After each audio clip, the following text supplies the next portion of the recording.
Mentor Ramesh Prabha நேயர்களுக்கு வணக்கம். இன்றைக்கி அட்மிஷன் அட்வைஸில் நான் பேச போகிற தலைப்பு அயல்நாடு ஆசை. அதாவது வெளிநாட்டில் போய் படிக்கிறது அப்படிங்கிற ஒரு அட்மிஷன் சார்ந்த அந்த விஷயத்தை பற்றி தான் பேச போகிறேன்.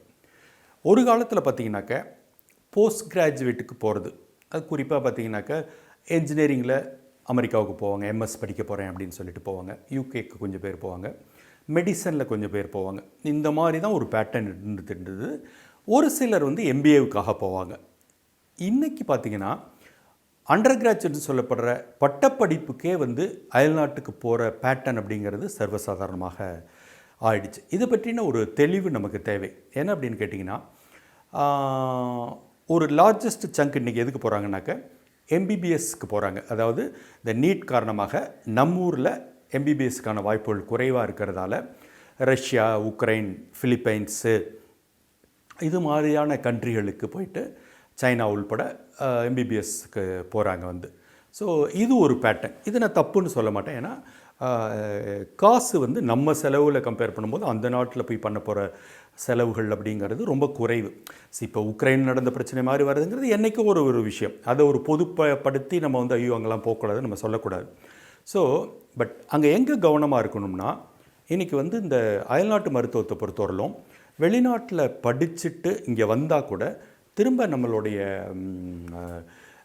மெடிக்கல் கமிஷன் ஒரு டெஸ்ட்டு வைக்குது. அந்த டெஸ்ட்டில் பாஸ் பண்ணி வந்தால் தான் நம்ம இந்தியாவில் டாக்டராக ப்ராக்டிஸ் பண்ண முடியும். ஸோ இந்த ரிஸ்க் இருக்குங்கிற விஷயத்தை நம்ம ஓரளவுக்கு தெரிஞ்சுக்கிட்டு அங்கெல்லாம் போய் சேரணும். இது ஒரு பாயிண்ட்டு. அடுத்து யூஜியை பொறுத்தவரைக்கும் பார்த்திங்கன்னா, இன்றைக்கி என்ஜினியரிங்கே சிங்கப்பூர் போன்ற நாடுகளுக்கு போகிறது. முதல்ல ரொம்ப தள்ளி போகிறது. இப்போ இந்த சிங்கப்பூர்லலாம் போய் படிக்கிறதுக்கு சிங்கப்பூரில் எஸ்டாப்ளிஷ்டு யூனிவர்சிட்டிஸ் இருக்குது. அந்த பேட்டர்ன் வந்திருக்கு. அதுவுமே நான் தப்புன்னு சொல்ல மாட்டேன். பட் ஆன் த ஹோல் பார்த்திங்கனாக்க அண்டர் கிராஜுவேட் இந்த யூஜி எஜுகேஷன் இருக்குது பாருங்கள், அதை பொறுத்தவரையிலும் நம்ம கண்ட்ரியில் நல்ல ஸ்டாண்டர்ட் இருக்குது. அது ஒரு ஆர்ட்ஸ் அண்ட் சயின்ஸில் தொடங்கி என்ஜினியரிங்லேருந்து, மெடிசன்லேருந்து, அக்ரியிலேருந்து நீங்கள் எந்த துறையை எடுத்துக்கிட்டாலும் இந்தியாவினுடைய ஹையர் எஜுகேஷன் ஒரு அண்டர் கிராஜுவேஷன் இது நல்ல ஸ்டாண்டர்டில் தான் இருக்குது. அதில் எந்த குறையும் கிடையாது. அந்த ஸ்டேஜுக்கு வெளிநாட்டுக்கு போகிறதுக்கான அவசியம் ஒரு ஸ்டேட்டஸ் சிம்பிளாக நிறைய பேர் போகிறாங்களே தவிர அது அவசியம் கிடையாது.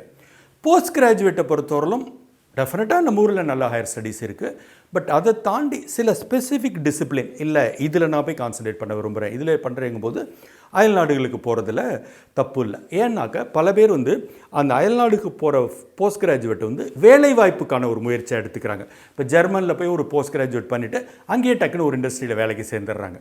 ஸோ அந்த மாதிரி விஷயங்களுக்கு பயன்படுது. அதனால் இந்த அயல்நாட்டுக்கு படிப்புக்கு ஆசைப்படும் போது ஒரு கிளாரிட்டியோடு நம்ம ஆசைப்பட்டு முடிவெடுத்தோம்னா சிக்கல் இல்லாமல் இருக்கும் அப்படிங்கிறது தான் யதார்த்தம். இந்த வீடியோ பயனுள்ளது நினச்சிங்கன்னா உங்கள் நண்பர்களுக்கு அனுப்புங்க, அவர்களும் பார்த்து பயனடையட்டும். மென்டார் ரமேஷ் பிரபா இதுவரை சப்ஸ்கிரைப் பண்ணலையா? இப்போவே பண்ணுங்கள். நன்றி, வணக்கம்.